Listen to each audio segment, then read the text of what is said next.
Hello everyone, myself Shruti Sharma and welcome to level academy. तो आज का जो हमारा टॉपिक है, एक बार फिर मैं इम्यूनोलॉजी से ही टॉपिक पर वीडियो बना रही हूँ। तो आप इसको लास्ट तक अगर वीडियो को देखेंगे तो आपको ये टॉपिक क्लियर हो जाएगा।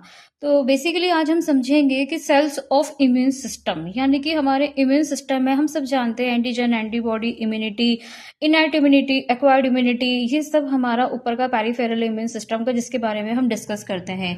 बट थोड़ा हम और अंदर अगर इम्यून सिस्टम की बात करें तो इम्यून सिस्टम के अंदर कुछ ऐसी सेल्स जो होती हैं, पार्टिसिपेट करती हैं, जो आके जाके फर्दर जो कि पैथोजेंस होती है उन पर किस तरह से वो काम करती है।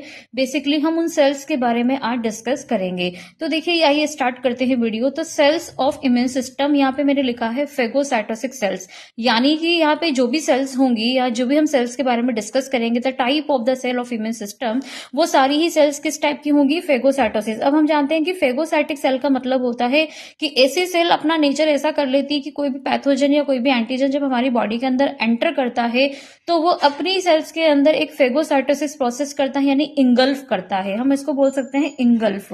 तो इंगल्फ का मतलब होता है निगलना, यानी कि वो सेल का नेचर ऐसा हो जाता है, वो कुछ ऐसे ग्रेन्यूल सिक्रेट करते हैं। और साथ में जैसे मैंने देखिए यहाँ पे बना रखा है कि मान लीजिए ये कोई फेगोसाइटोसिक सेल है, कौन सी सेल होती है वो मैं आपको आगे डिस्कस करूंगी। तो इसने क्या कर रखा है कि इन्वेजन कर रखा है, यानी कि इसकी जो ये मेम्ब्रेन होती है ना, ये इस तरह से फोल्ड हो जाती है कि ये फेगोसाइटोसिस के फॉर्म में काम आती है। और यहाँ पे एक बैक्टीरिया की सेल है जिसको उसको क्या करना है कि इसका नेचर चेंज करके बैक्टीरिया को इंगल्फ करना है। इसके अंदर क्या प्रेजेंट होते हैं? ऐसे ग्रैनुल्स होते हैं। साथ में देखिए ये एक टाइप की, मान लीजिए कि फॉर एग्जाम्पल न्यूट्रोफिल है, तो न्यूट्रोफिल कैसा होता है? मल्टीलोब होता है। तो साथ में ये बैक्टीरिया को, अब न्यूट्रोफिल यहाँ पे ऐसा क्या करेगा, न्यूट्रोफिल यहाँ पे अपनी सेल मेम्ब्रेन से इस बैक्टीरिया को अंदर की साइड में ले लेगा। तो ये क्या करेगा? पैथोजन के अगेंस्ट लड़ाई करेगा। तो ये कैसा नेचर हो गया इसका? फेगोसाइटोसिस का। आई थिंक आपको समझ में आएगा कि फेगोसाइटोसिस सेल क्या होती है। तो इम्यून सेल के अंदर जो भी सेल्स होती हैं सारी ही क्या होती हैं? फेगोसाइटोसिस सेल होती है। तो आज हम डिस्कस करेंगे, ठीक है। तो आइए स्टार्ट करते हैं। तो phagocytosis cell one of a type of immune cell that are capable of engulfing and destroying foreign particle. अभी मैंने आपको समझाया कि जो सेल्स होती हैं वो क्या होती हैं? कैपेबल होती है इनगल्फिंग करने में और फाइनली डिस्ट्रॉय करना है किसको? फॉरेन पार्टिकल्स को, ठीक है। Then such as the bacteria, virus and other debris, other cellular debris, यानी जितने भी वहां पे आसपास के जो भी वायरस, बैक्टीरिया होंगे और साथ में जो भी सेल्स होंगी हमारे पैथोजेंस की, उसको भी ये क्या करेगा? इंगल्फ कर लेगा। तो फेगोसाइटोसिस सेल इम्यून सिस्टम में जो फर्स्ट टाइप आता है उसके बारे में हम डिस्कस कर रहे हैं, वो है न्यूट्रोफिल। तो it is an most type of WBC in the body which are essential part of the innate immune response that are response of infection, inflammation are specifically effective and engulfing destroyed. देखिए, इनएट immunity के बारे में discuss किया है। तो WBC हमारी body में inbuilt है, यानी कि उसको कोई अलग से बनाने की जरूरत नहीं है। जब भी हमारी बॉडी के अंदर कोई भी पैथोजेंस हमारी बॉडी में एंटर करता है तो सबसे पहले जो हमारी न्यूट्रोफिल होती है ना, वो एक्टिव हो जाती है। तो न्यूट्रोफिल एक्टिव हो जाती है तो सम टाइम ये इम्यून सेल के अंदर जब पार्टिसिपेट करती है तो ये फेगोसाइटोसिस का रोल भी निभाती है। तो वो क्या करेगी? इनएट इम्यूनिटी है, यानी कि वो हमारे अंदर बाय बर्थ है, बाय बर्थ है, तो वो अच्छे से रिस्पॉन्स कर पाएगी और साथ में कोई भी इन्फ्लामेशन होने से हमारे बॉडी को बचाएगी और हमारे पैथोजन पर अटैक करेगी। वो एक अलग बात है कि अगर वो पूरी तरह से अटैक नहीं कर पाती है या फिर उसकी कैपेबिलिटी कम हो जाती है तो फिर हमें सिम्टम्स आते हैं, फीवर आता है, वो एक अलग बात है। लेकिन न्यूट्रोफिल का काम क्या है? न्यूट्रोफिल देखिए, अगर ओरिजिनल न्यूट्रोफिल कैसी होती है? ओरिजिनल न्यूट्रोफिल जैसे पॉलीमॉर्फ होती है, ग्रैनुल्स होती है, ग्रैनुलोसाइट होती है सेल, क्योंकि WBC का आपको पता है 5 टाइप की होती है, जिसमें 3 तो होती है ग्रैनुलोसाइट और 2 होती है एग्रैनुलोसाइट। तो न्यूट्रोफिल कौन सी वाली है? ग्रैनुलोसाइट है। पॉलीमॉर्फ है, पॉलीमॉर्फ मतलब कि इसमें 3 से ज्यादा न्यूक्लियस भी प्रेजेंट हो सकते हैं। दूसरी है मैक्रोफेज। तो मैक्रोफेज की जो ये फेगोसाइटोसिक सेल है, macrophage, this is a very versatile immune cell attached to the tissue and through that the body which is light where phagocytosis and have a ability of engulf and break down a wide range of foreign substance. Macrophage play a crucial role in immunity as well as presenting antigen activate the adaptive. यानी कि मैं आपको एक चीज बता दूं कि जो मैक्रोफेज होती है, इसका तो नाम ही मैक्रोफेज है, तो ये हमारी थ्रू आउट द बॉडी के अंदर प्रेजेंट है, हमारे ब्लड में, टिश्यू में, सब जगह पर। तो इसका मेन रोल ही होता है फेगोसाइटोसिस करने का, यानी इंगल्फ करने का। और ये भी हमारे फॉरेन सब्सटेंस में जैसे सिग्नल मिलता है हमारी बॉडी को, जब कोई एंटीजन हमारी बॉडी में एंटर करता है तो इनकी सेल के ऊपर क्या होते हैं? रिसेप्टर प्रेजेंट होते हैं। तो जब ये रिसेप्टर प्रेजेंट होते हैं तो ये एकदम से एक्टिव एक्टिव हो जाते हैं। एक्टिव होने के कारण इनके साथ बी सेल, टी सेल ये सब भी पार्टिसिपेट करती है और साथ में ये एक्टिव होने के साथ साथ ये फेगोसाइटोसिस प्रोसेस के अंदर पार्टिसिपेट करती है, फॉरेन को एलिमिनेट और उसको डिस्ट्रॉय करने का काम करती है। अगला आती है डेंड्रिटिक सेल। ये देखिए मैंने यहाँ पे डेंड्रिटिक सेल बना रखी है, मैक्रोफेज मैंने यहाँ पे इस तरह से बना रखी है। तो डेंड्रिटिक सेल क्या होती है? दिस इज, ये भी फेगोसाइटोसिस सेल है कि this is a specific antigen presenting cell. इनको एंटीजन प्रेजेंटिंग का मतलब क्या होता है?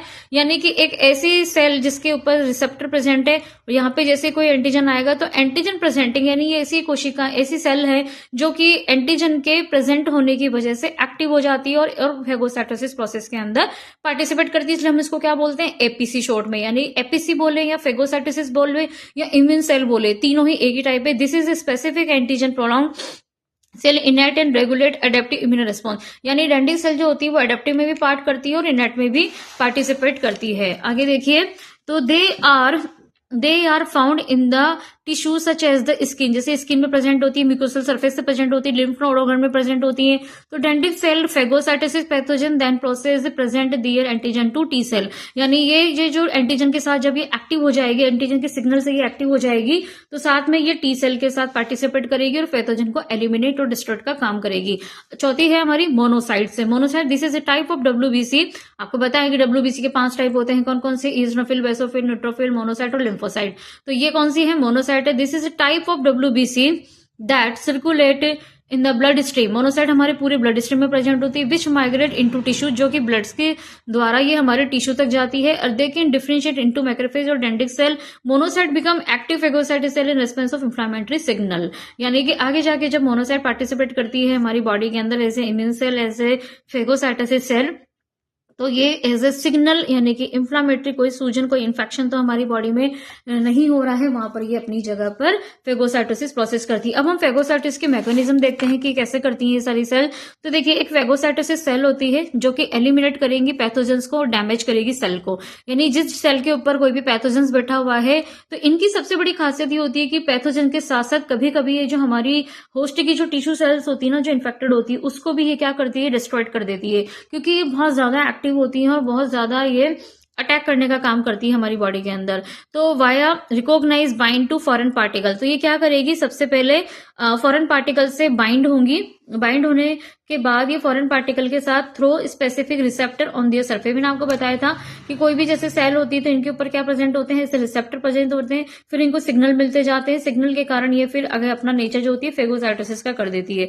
देन इंगल्फ द पार्टिकल और इंट्रासेल्युलर कंपोनेंट। फिर ये पार्टिकल को क्या करेगी? इंगल्फ करेगी, फेगोसोम करेगी और अपनी सेल के अंदर इसको ले लेगी, इसलिए इसको क्या बोला है? इंट्रासेल्युलर कंपोनेंट बोला है। देन फिर एंजाइमेटिक डिग्रेडेशन होगा, यानी कि अपने अंदर जो ग्रैन्यूल्स प्रेजेंट होते हैं सेल के अंदर, जो केमिकल्स प्रेजेंट होते हैं, उसका ये धीरे धीरे सिक्रीशन करेगी। उस सिक्रीशन की वजह से जो पैथोजन इनके अंदर हमारी बॉडी में एंटर किया है, उसको फिर ये क्या करेगी? एबिलिटी टू डिस्ट्रॉयड, यानी कि उस एंटीजन पे अटैक करके उसको एलिमिनेट करके हमारी बॉडी से बाहर निकालने का काम करेगी, ताकि हमारी बॉडी उस इन्फ्लामेशन, उस इन्फेक्शन से हमारी बॉडी को सेव कर सके, प्रिवेंट कर सके, उसको डिफेंस कर सके। तो आई होप आपको समझ में आया होगा कि फेगोसाइटोसिस सेल सबसे पहले रिकॉग्नाइज करेगी, फिर एंटीजन से बाइंड करेगी, देन फिर वो सिग्नल उसको पहचानेगी, क्योंकि वो एक एपीसी सेल है यानी एंटीजन प्रेजेंटिंग सेल है। फिर वो सिग्नल के द्वारा एक्टिव हो जाएगी। एक्टिव से फिर वो क्या करेगी? अब इंट्रासेलुलर कंपोनेंट करके इंगल्फ करेगी। इंगल्फ के अंदर उसके जो एंजाइम है उसको क्या करेगी? डिग्रेडेशन करेगी, उस पैथोजन का डिग्रेडेशन करेगी एंजाइमेटिक, और देन फिर फाइनली वो उसको एलिमिनेट या डिस्ट्रॉयड कर देगी। तो this is A type of adaptive immune response. इसको अडेप्टिव इम्यून रिस्पॉन्स भी क्यों बोला है? क्योंकि यहाँ पे जो डेंड्रिटिक सेल है, मोनोसाइट से वगैरह, ये सब किससे एक्टिव हो रही है कि बाहर का कोई पैथोजन हमारी बॉडी में एंटर कर रहा है।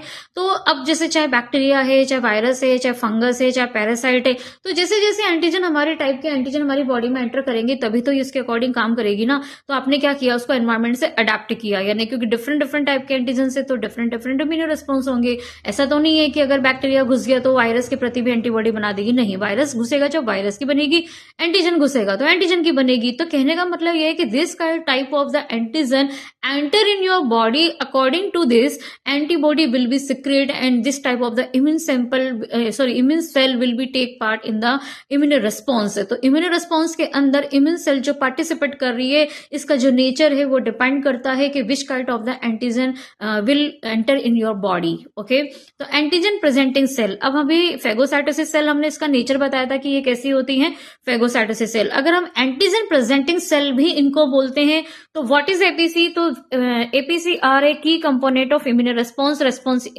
देखिए, APC are a key component of immune response responsible for capturing, processing and presenting antigen pathogens to other cell of immune response है। एग्जाम्पल रेंडिंग cell, macrophage and B cell. यानी antigen presenting, अब particular हम ये बात कर रहे हैं कि इम्यून रिस्पॉन्स के अंदर ऐसी कौन सी एंटीजन प्रेजेंटिंग सेल्स होती हैं जो कि एंटीजन के प्रति अट्रैक्ट होती हैं, उनके रिसेप्टर से वो सिग्नल प्रेजेंट लेती हैं और सिग्नल के बाद वो पूरी तरह से इम्यून रिस्पॉन्स में डिफेंस या प्रोटेक्टिंग या फिर इन्फ्लामेशन, इन्फेक्शन के प्रति बहुत एक्टिव होकर उसके अंदर पार्टिसिपेट करती है। ये सारा जो काम होता है एंटीजन प्रेजेंटिंग सेल का, वो बेसिकली होता है इनके रिसेप्टर्स पे। अभी जो मैं आपको रिसेप्टर बता रही थी वो देखिए यहाँ पे इस डायग्राम में कि जो एंटीजन प्रेजेंटिंग सेल्स होती है ना, ये देखिए यहाँ पे एक एपीसी है, कोई दूसरी जैसे मैक्रोफेज हो गई, और यहाँ पे ये मान लीजिए कोई डेंड्रिटिक सेल है, ये कोई एपीसी है, मान लीजिए मैक्रोफेज है, डेंड्रिटिक सेल है।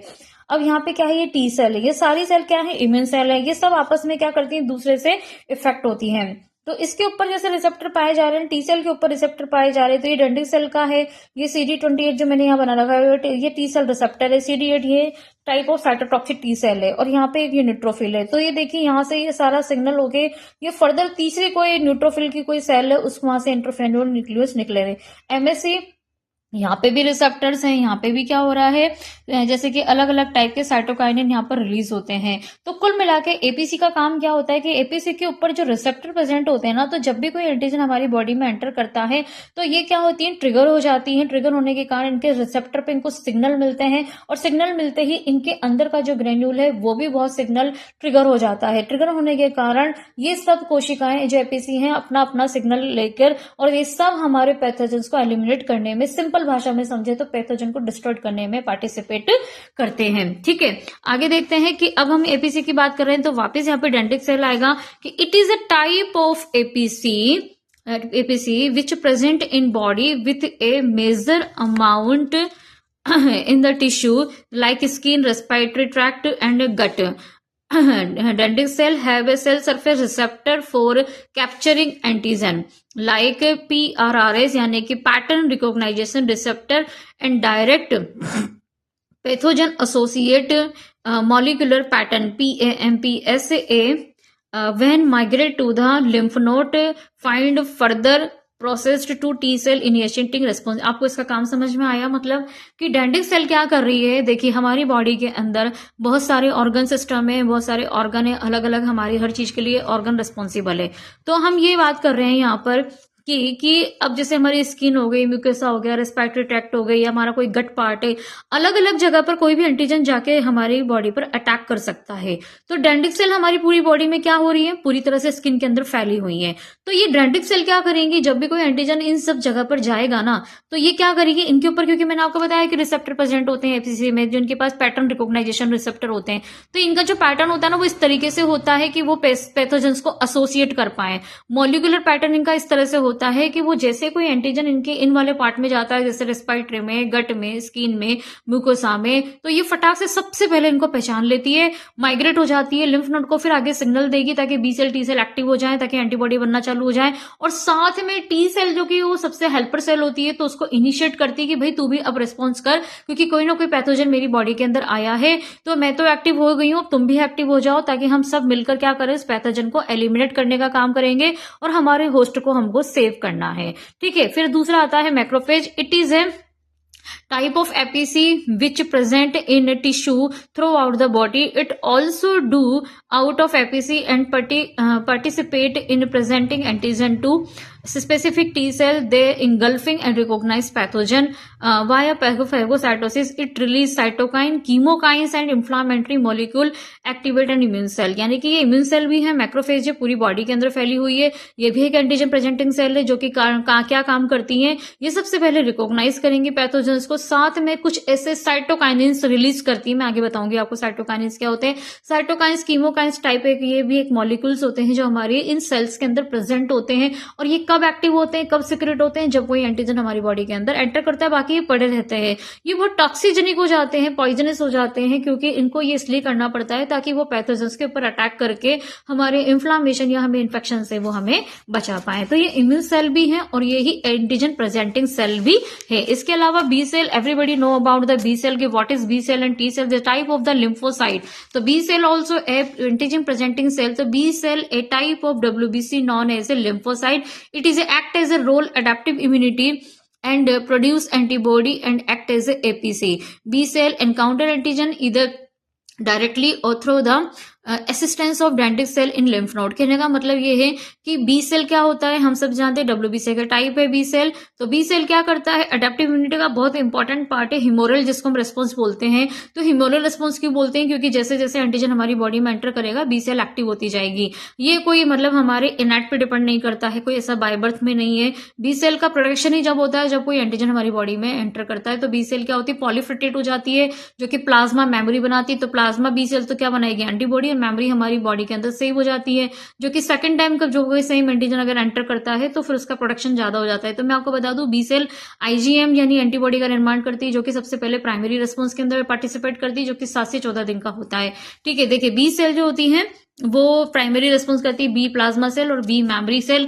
ये देखिए B memory cell secondary response है बी प्लाज्मा सेल। ये बी प्लाज्मा सेल क्या बनाएगी, एंटीबॉडी सिक्रेट करेंगी और as a APC present antigen to helper T cell further immune response. साथ में टी सेल को भी एक्टिव करेगी ताकि वो इम्यून रिस्पॉन्स के अंदर पार्टिसिपेट कर पाए। बाकी अदर जो एपीसी होती है वो नॉन इम्यून सेल होती है, जैसे एपिथेलियल एंडोथेलियल सेल है, वो सब हमारे ऑर्गन्स के अंदर ऊपरी साइड में प्रेजेंट होते हैं। टी सेल, ये भी टी सेल भी लिम्फोसाइट ही होती हैं। तो T cell are a type of WBC called lymphocyte that help you immune response, fight germs and protect you from disease. They are the two main type, T cytotoxic और T helper cell. तो ये क्या है, lymphocyte ही होती है। Lymphocyte यानी WBC का 5वां टाइप है लिम्फोसाइट, जिसके अंदर जो सेल का जो न्यूक्लियस होता है वो बिल्कुल राउंड शेप में होता है। तो टी सेल हमेशा देखिए, बी सेल क्या करेगी, एंटीबॉडी का निर्माण करेगी। टी सेल क्या करेगी, फाइट ऑफ पैथोजन करेगी, यानी जब भी कोई एंटीजन हमारी बॉडी में एंटर करता है तो ये बिल्कुल साइटोटॉक्सिक नेचर की हो जाती है, या फिर ये हेल्पर नेचर की हो जाती है कि भाई रुक जा बी सेल, तू तेरे साथ साथ मैं भी तेरे साथ काम करूंगी और तेरे साथ पैथोजन को मैं मारने के लिए इसमें पार्टिसिपेट करके उसको एलिमिनेट करने का मैं काम करूंगी। तो साइटोटॉक्सिक टी सेल क्या करेगी, जो हमारी इन्फेक्टेड सेल होती है ना, जैसे आपकी कोई होस्ट की सेल, उसके ऊपर कोई एंटीजन चिपका हुआ है, तो ये साइटोटॉक्सिक क्या करेगी, पूरी सेल को ही खत्म कर सकती है होस्ट सेल के, नॉट इवन पैथोजन, बल्कि पूरी की पूरी सेल को ये क्या करेगी, एज ए टॉक्सिन से मतलब उसको रिलीज कर देगी, इसके जो साइटोकाइंस होते हैं। तो ये क्या हो गई, डिस्ट्रॉयड इन्फेक्टेड सेल हमने बोला है कि सेल को खत्म कर रही है, इसलिए को क्या बोला है, साइटोटॉक्सिक। हेल्पर क्या करता है, केवल सिग्नल लेता है, सिग्नल करके वो आगे इम्यून रिस्पॉन्स को करेगा, ताकि इसको क्या करना है, फाइट ऑफ एंटीजन करना है। ठीक है, तो फाइट ऑफ एंटीजन के अंदर हेल्पर तो केवल क्या कर रहा है, हेल्प कर रहा है। साइटोटॉक्सिक क्या कर रहा है, इन्फेक्टेड सेल को ही ये खत्म कर रहा है। तो T cell are a type of WBC called lymphocyte, so they are also called a T lymphocyte. Lymphocyte play an essential role in your immune system, fight infection causing pathogen, virus and bacteria, fungi, parasite, harmful cell like cancer cell. यानी कि T cell का जो role होता है बहुत important role है हमारी immune system में, क्योंकि इसका जो रोल होता है वो बहुत सारी क्रियाओं के अंदर पार्टिसिपेट करता है, जैसे कोई वायरस हो गया, बैक्टीरिया हो गया, सारे माइक्रो ऑर्गेनिज्म हो गए, या फिर कैंसर सेल्स हो गई। तो साइटोटॉक्सिक सेल का ही आपको ध्यान रखना है कि टी सेल जो होती है उनका नेचर ऐसा होता है कि ये टॉक्सिक हो जाती है। टॉक्सिक होने के कारण ये पूरी की पूरी इन्फेक्टेड सेल को ही खत्म कर देती हैं। तो साथ में हमारे वहां पे इन्फ्लामेशन भी हो सकता है, मतलब इनका जो नेचर होता है ना बड़ा टॉक्सिन टाइप का हो जाता है, तो ये पूरी की पूरी सेल को ही क्या कर देता है, खत्म कर देता है। इसके आगे का वीडियो मैं आपको इसका नेक्स्ट पार्ट में बताऊंगी। Thank you for watching, and अगर आपको ये वीडियो पसंद आया है तो please like share subscribe with your friends, है ना। ठीक है, तो आप आगे से आगे वीडियो का नोटिफिकेशन आपको मिलता रहेगा।